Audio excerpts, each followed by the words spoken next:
ಮೊದಲು ಇದನ್ನ ನೋಡಿ, ಲೋಟದ ಮೇಲೆ ಹೇಗೆ ಐಸ್ ಥರ ಕಟ್ಟಿದೆ ಅಂತ. ಸಮ್ಮರ್ ಬಂತು ಅಂದರೆ ನಮ್ಮೆಲ್ರಿಗೂ ಕೋಲ್ಡ್ ವಾಟರ್ ಬೇಕೇ ಬೇಕು ಅಲ್ವಾ? ಇಂಥದ್ರಲ್ಲಿ ಮಡಿಕೆ ನೀರು ಸೇವಿಸೋದು ಫ್ರಿಡ್ಜ್ ನೀರಿಗಿಂತ ಒಳ್ಳೆಯದು. ಫ್ರಿಡ್ಜ್ ನೀರು ಸಾಕಷ್ಟು ರೋಗಗಳನ್ನು ಬರಮಾಡ್ಕೊಡುತ್ತೆ. ನೀವು ಆರೋಗ್ಯವನ್ನು ಕಾಪಾಡ್ಕೊಳ್ಬೇಕಾದ್ರೆ ಫ್ರಿಡ್ಜ್ ನೀರನ್ನ ಬಿಡಿ, ಮಡಿಕೆ ನೀರು ಕುಡಿಯೋದನ್ನು ಶುರು ಮಾಡ್ಕೊಳ್ಳಿ.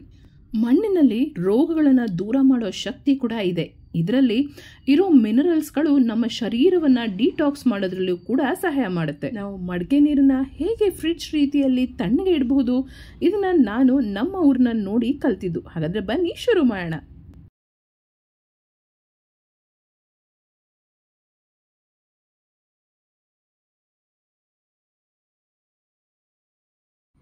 ಹೊರಗಿನಿಂದ ತಂದ ಮಡಿಕೆನ ಒಂದು ಅಟ್ಲೀಸ್ಟ್ 4ರಿಂದ 5 ಸಲ ಚೆನ್ನಾಗಿ ತೊಳಿಬೇಕು.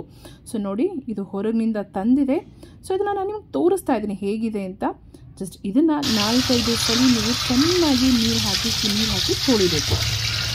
ನೀರು ತುಂಬಿಸ್ಕೊಂಡು ಇದರಿಂದ ಸಣ್ಣ ಸಣ್ಣ ರಂಧ್ರಗಳು, ಅಂತಂದರೆ ಈ ನೀರನ್ನು ಹಾಕಿ ನಾವು ತೊಳೆದ ನಂತರ ಇದರೊಳಗೆ ಕಂಪ್ಲೀಟ್ ತುಂಬ ನೀರು ಹಾಕಿ ಇಟ್ಬಿಡಬೇಕು. ಸೊ ಇದರಲ್ಲಿ ಸಾಕಷ್ಟು ರಂಧ್ರಗಳಿರುತ್ತೆ. ಸೊ ಈ ರಂಧ್ರವನ್ನು ಕ್ಲೋಸ್ ಮಾಡೋ ಶಕ್ತಿ ನೀರಿಗಿರುತ್ತೆ. ಸೊ ಹಾಗಾಗಿರೋದ್ರಿಂದ ತೊಳೆದು ನೀರು ತುಂಬಿಸಿ ನೀವು ಇಡಬೇಕಾಗತ್ತೆ. ಸೊ ಇದು ಹೊಸ ಮಡಿಕೆ ಆಗಿರೋದ್ರಿಂದ ಇದನ್ನು ಉಪ್ಪಲ್ಲಿ ತೊಳಿತಾ ಇದ್ದೀವಿ. ನೋಡಿ, ನಾನು ನಿಮ್ಗೆ ಹೇಳ್ತಾ ಇದ್ದೆ, ಈ ಒಂದು ಇಂಗ್ರೀಡಿಯೆಂಟ್ ಇದು ಬಿಟ್ಟರೆ ಖಂಡಿತವಾಗ್ಲೂ ನಿಮ್ಮ ಮನೆಯಲ್ಲಿ ಹೊಸ ಮಡಿಕೆ ಇರಬಹುದು ಅಥವಾ ಹಳೆ ಮಡಿಕೆನೇ ಇರಬಹುದು. ಎರಡೂ ಮಡಿಕೆಯಲ್ಲಿ ಫ್ರಿಡ್ಜ್ಗಿಂತ ಹೆಚ್ಚಾಗಿ ಕೋಲ್ಡ್ ಆಗುವಂಥ ಒಂದು ಶಕ್ತಿ ಇದಕ್ಕಿದೆ ಅಂತ ಹೇಳ್ಬೋದು. ಸೊ ಇದನ್ನು ನಾನು ಈಗ ಸದ್ಯಕ್ಕೆ ಅದನ್ನು ಉಪ್ಪಿನಲ್ಲಿ ಕ್ಲೀನ್ ಮಾಡ್ಕೊಳ್ತಾ ಇದ್ದೀನಿ.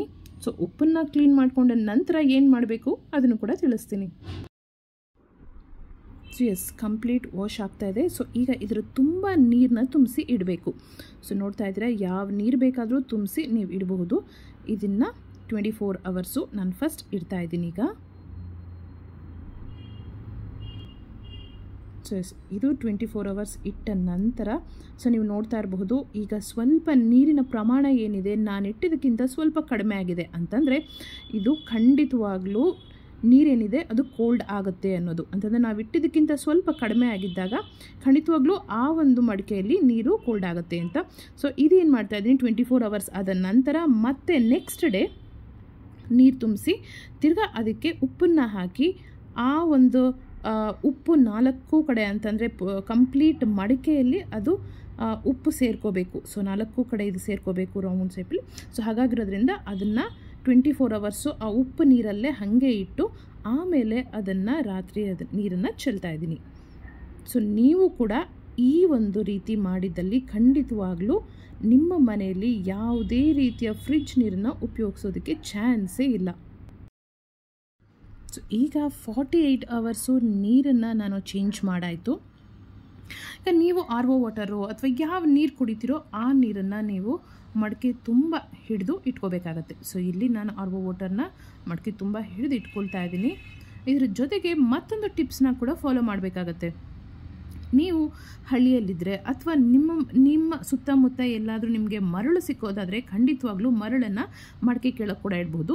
ಸೊ ನಾನು ಮತ್ತೊಂದು ಟಿಪ್ ಅಂತ ಹೇಳಿದೆ. ಎಸ್, ಸೊ ಒಂದು ಪಾತ್ರೆಯಲ್ಲಿ ಒಂದು ಟವಲನ್ನು ಎತ್ಕೊಂಡು, ಬಿಳಿ ಟವಲ್ ನಾನಿಲ್ಲಿ ಯೂಸ್ ಮಾಡ್ತಾ ಇದ್ದೀನಿ. ಬಿಕಾಸ್ ಬೇಸಿಗೆಗೆ ಬಿಳಿ ಒಳ್ಳೆಯದು ಅಂತ.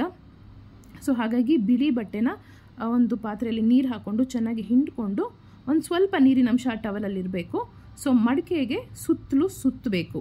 ಸೊ ಹಾಗಾಗಿರೋದ್ರಿಂದ ಅದು ಜಾಸ್ತಿ ಬಿಸಿ ಆಗೋದಿಲ್ಲ. ಸೊ ನೀರು ತಣ್ಣಗೆ ಆಗುವ ಎಲ್ಲ ಚಾನ್ಸಸ್ ಕೂಡ ಇರುತ್ತೆ. ಸೊ ಹಾಗಾಗಿರೋದ್ರಿಂದ ಸೊ ಹೀಗೆ ನೀವು ಸುತ್ತಲೂ ಸುತ್ತಬೇಕಾಗತ್ತೆ ತಣ್ಣೀರು ಬಟ್ಟೆಯನ್ನು. ಸೊ ಎಸ್, ನೋಡ್ತಾ ಇರ್ಬೋದು ನೀವು, ಬಿಳಿ ಬಟ್ಟೆ, ಆದಷ್ಟು ಬಿಳಿ ಬಟ್ಟೆನೇ ಚೂಸ್ ಮಾಡ್ಕೊಳ್ಳಿ. ಆ್ಯಂಡ್ ಜೊತೆಗೆ ನೀವೇನಾದರೂ ಈ ಥರ ಬಟ್ಟೆನ ಕಟ್ತಾ ಇದ್ದೀರಾ ಅಂತಂದರೆ ಒಂದು 2 ಬಟ್ಟೆಗಳನ್ನು ಇಟ್ಕೊಳ್ಳಿ. ಸೊ 2 ಬಟ್ಟೆ ಇಟ್ಕೊಳ್ಳೋದ್ರಿಂದ ಏನಪ್ಪ ಉಪಯೋಗ ಅಂತಂದರೆ ಖಂಡಿತವಾಗ್ಲೂ ಒಂದನ್ನು ನೀವು ಯೂಸ್ ಮಾಡಿ ಮಾರನೇ ದಿನ ಅದು ತೆಗೆದಾಗ ಇನ್ನೊಂದನ್ನು ನೀವು ಯೂಸ್ ಮಾಡ್ಕೋಬೋದು. ಸೊ ಆದಷ್ಟು ಬಿಳಿ ಬಟ್ಟೆನ ಯೂಸ್ ಮಾಡಿ ಅಂತ ಹೇಳಿದೆ. ಸೊ ಈಗ ಇದು 24 ಅವರ್ಸ್ ಆಯಿತು ನೀರನ್ನ ಇಟ್ಟು ನಾನು. ಸೊ ಹಾಗಾಗಿ ಬಟ್ಟೆ ಕೂಡ ತುಂಬ ಡ್ರೈ ಆಗಿತ್ತು. ಸೊ ಆಗಾಗ ನೀವು ದಿನದಲ್ಲಿ ಒಂದು 2 ಸಲ ಈ ಥರ ಮಾಡ್ಕೊಳ್ಳಿ. ಬಟ್ಟೆ ಮೇಲೆ ನೀರು ಹಾಕೋದ್ರಿಂದ ನಿಮಗೆ ಒಳಗಿರೋ ನೀರು ಕೂಡ ಚೆನ್ನಾಗಿ ತಣ್ಣಗಾಗತ್ತೆ. ಸೊ ನೋಡ್ತಾ ಇರಬಹುದು ನೀವು. ಸೊ ಈಗ ನಿಮಗೆ ನೀರು ಯಾವ ರೀತಿ ಕೂಲಾಗಿದೆ ಅಂತ ನೋಡ್ತಾ ಇರಬಹುದು ನೋಡಿ. ಸೊ ಹೀಗೆ ಬಬಲ್ ಥರ ಬಂದಿದೆ, ನೋಡ್ತಾ ಇರ್ಬೋದು. ನಿಮಗೆ ಲೋಟದ ಮೇಲೇ ನಿಮಗೆ ಒಂಥರ ಐಸ್ ಥರ ಕಟ್ಟಿದೆ ನೋಡಿ. ನಾನು ಹಿಂಗೆ ಬೆರಳಿದು ಮಾಡಿದಾಗ ನಿಮಗೆ ರಬ್ ಮಾಡಿದಾಗ ಗೊತ್ತಾಗ್ತಿದೆ ಬಬಲ್ ಥರ ಬಂದಿದೆ. ಆ್ಯಂಡ್ ಕಂಪ್ಲೀಟ್ ಫ್ರಿಡ್ಜ್ ವಾಟರ್ ರೀತಿಯಲ್ಲೇ ಕೂಲ್ ಆಗಿದೆ ಅಂತ ಕೂಡ ಹೇಳ್ಬೋದು. ಸೊ ನೋಡಿ, ನಿಮಗೆ ಚೇಂಜಸ್ ಗೊತ್ತಾಗುತ್ತೆ, ಬಹುಶಃ ನಿಮಗೆ ಗೊತ್ತಾಗ್ತಾ ಇದೆ ಅಂತ ಅನ್ನಿಸ್ತಾ ಇದೆ. ಸೊ ನೋಡಿ, ಲೋಟದ ಮೇಲೆ ಎಷ್ಟು ಐಸ್ ಥರ ಕಟ್ತಾ ಇದೆ. ಖಂಡಿತವಾಗ್ಲೂ ನಿಮ್ಮ ಆರೋಗ್ಯ ಚೆನ್ನಾಗಿರಬೇಕು ಅಂತಂದರೆ ನೀವು ಇವತ್ತೇ ಫ್ರಿಡ್ಜ್ ವಾಟರ್ನ ಕುಡಿಯೋದನ್ನು ಬಿಟ್ಬಿಡಿ. ಎಸ್, ಸೊ ನಮ್ಮ ಆರೋಗ್ಯ ನಮ್ಮ ಕೈಯಲ್ಲೇ ಇದೆ. ನೀವು ಕೂಡ ಮನೇಲಿ ಫ್ರಿಡ್ಜ್ ನೀರು ಕುಡಿಯೋದನ್ನು ಕಡಿಮೆ ಮಾಡಿ. ಬೇಸಿಗೆ ತುಂಬ ಆಗಿದೆ, ಎಲ್ರಿಗೂ ಕೂಡ ನಾರ್ಮಲ್ ವಾಟರ್ ಕುಡಿಯೋದಕ್ಕೆ ಖಂಡಿತವಾಗ್ಲೂ ಆಗ್ತಾಯಿಲ್ಲ. ಫ್ರಿಡ್ಜ್ ವಾಟರ್ ಬೇಕೇ ಬೇಕು ಅನಿಸುತ್ತೆ. ಸೊ ಹಾಗಾಗಿರೋದ್ರಿಂದ ಮಡಿಕೆಯಲ್ಲಿ ಈ ರೀತಿ ಮಾಡೋದ್ರಿಂದ ನಿಮ್ಮ ಮನೆಯಲ್ಲಿ ಕೂಲ್ ಥಂಡ ಕೂಲ್ ಥರ ಇರುತ್ತೆ ನೀರು. ಸೊ ಹಾಗಾದರೆ ಇವತ್ತಿನ ವಿಡಿಯೋ ನಿಮಗಿಷ್ಟ ಆಗಿದ್ರೆ ಪ್ಲೀಸ್ ಲೈಕ್ ಮಾಡಿ, ಶೇರ್ ಮಾಡಿ, ಸಬ್ಸ್ಕ್ರೈಬ್ ಮಾಡಿ, ಸೊ ದಟ್ ನಾನು ನಿಮಗೆ ಮುಂದಿನ ವಿಡಿಯೋ ಕೊಡೋದಕ್ಕೆ ಮತ್ತಷ್ಟು ಪ್ರೋತ್ಸಾಹ ಸಿಗುತ್ತೆ. ಮುಂದಿನ ವಿಡಿಯೋದಲ್ಲಿ ಭೇಟಿ ಮಾಡ್ತೀನಿ. ಅಲ್ಲಿವರೆಗೂ ಬಾಯ್.